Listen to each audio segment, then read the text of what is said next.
morning walk. It's 45 degrees, which is, what is it? 7.2 centigrade if I did my math correctly this morning. What's the matter, baby? She's having problems. Hold on. So Hope kept sitting down, and I couldn't find anything unusual back there, so she's finally stopped, but it's a little weird, and I want to keep an eye on that. Got to bed around 10:30, couldn't sleep, a lot of pain under my left arm. Come on, Bella, come on. Finally fell asleep, woke up a couple times in the night, and up at 7:25 or so. Well, we'll go this way. This is going to be a longish one. Dreams. And the first, as part of an African-American family, I was a beautiful, hot, young daughter. But I was actually their younger son, and we had switched bodies somehow, but we were supposed to go on vacation, so we were making do. It's a weird setup. And I open up it's my Honda Fit. I look in the back and there's almost no luggage. So I'm like, okay. So I go to everybody pack all the luggage they need to pack, all the clothes. Mom got really pissed off at me asking this for some reason, the mother. It was like a realistic Donna Tubbs from the Cleveland show. She storms off. Dad is the father from Lovecraft Country. He's lying on his back in the parking lot and like crying because he's not supposed to leave town because that's what his parole agent said, and he doesn't have that many clothes, and so he's all upset. And I was like, oh god. So I'm gonna go inside. I go inside. We live in like a hotel, but it's really nice inside, like a motel but nice inside. And so I go into my room to change because I was still in my pajamas. Oh, she's pooping. And I'm like, oh, I get to see myself naked. And I'm trying to find some clothes to change into first. And I find a closet that's literally filled with bras. And, I mean, there's hundreds of them. So I pick one. I didn't know what I was doing. And then I find some clothes on the floor, and one is like a spaghetti strap top. And I was like, well, this will do. And that's about when I woke up. The second dream was from right before I woke up at 7:30. The first dream was from around 4 a.m. In the second dream, it was like a cyberpunk future, but with lots of mutations. People had powers and superpowers and tentacles and weird crap. And it started out as like, it was real, but it was like a role-playing game where the GM is trying to get the characters together, and one character's kind of an outlier. And most of them are these cyberpunk criminal types, and they're all getting together in this, basically it was in the slums. Their door was like 4 or 5 inches thick, really solid, like all the doors in this apartment building, you know, to deter people from breaking in and stealing from you or killing you or whatever. Oh, is she pooping? She's pooping now, good. They've all gotten together, and one person is playing like a cop. It's hard to get her with the others, but eventually she gets with the others somehow. But they realize she's a cop, but they're probably eventually going to accept her. Whoa, whoa, whoa, kick, good girl.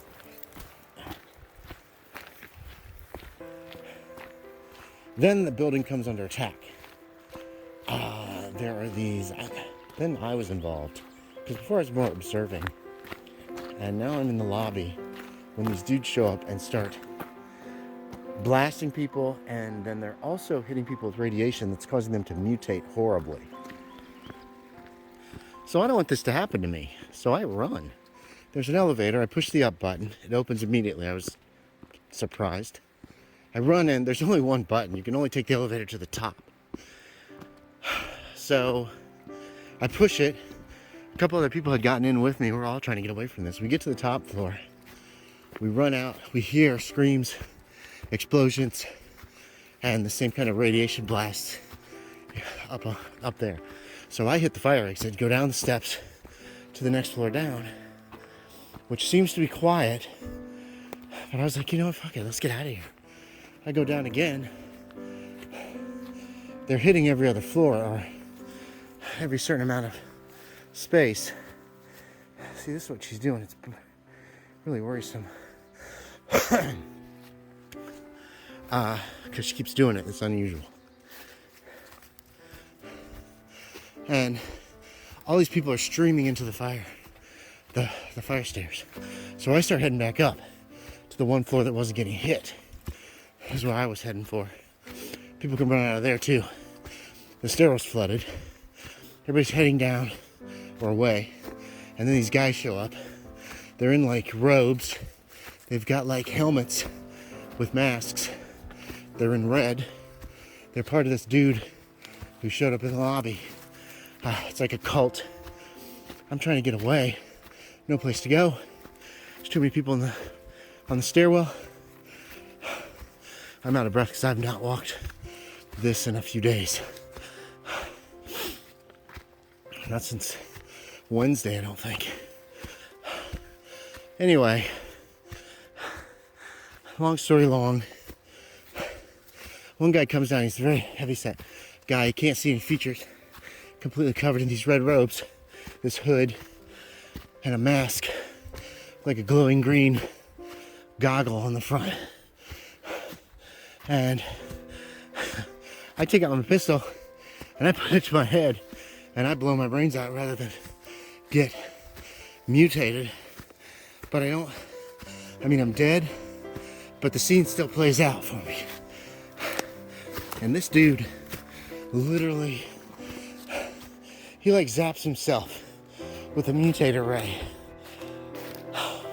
Or he explodes with the mutator ray. It's hard to describe because he immediately changes, but radiation also fills the stairwell, so to affect everybody else. And he grows into this. It's like a lion or a massive cat with tentacles coming out the side. It was weird. Whew. Weird dream. All right, we're off to the dump. I got back in the car and I felt my phone was really warm and I was like, what is going on? And I've been recording for 30 minutes in my pocket. I accidentally hit the button, I guess. So that went in the trash. Afternoon walk. Today was a lot of research. A project I'm working on, looking up the supernatural and superstitions and folklore of the area that I'm researching. And I did that this morning, and this afternoon I decided I was going to work on the next Miskatonic repository scenario for a little bit, and I actually got a good deal of the layout done for the cover and the beginning, and even some of the interior layout of the scenario that is going to be going up either December 1st or January 1st, depending on how much work I can get done this month. Because I have 2 other projects I also want to work on this month. And it's mostly written, but it needs a very extensive rewrite. And then I got looking for pictures. I actually have found a ton on the Library of Congress website. Photos taken by the War Department during the Great Depression, which will work perfectly. And they're all in the public domain, which is awesome. Okay, we're taking a short walk because the weather's still miserable. Then I'm going to stream this afternoon. I don't have any scary games this year. Oh well. Alright, time for some Monster House. This is a good movie. Somebody's down here to watch Monster House with me, so I don't get scared. Here we go. Bella's been replaced. We just got started. Now I got these 2. Oh, that looks bad. And this one.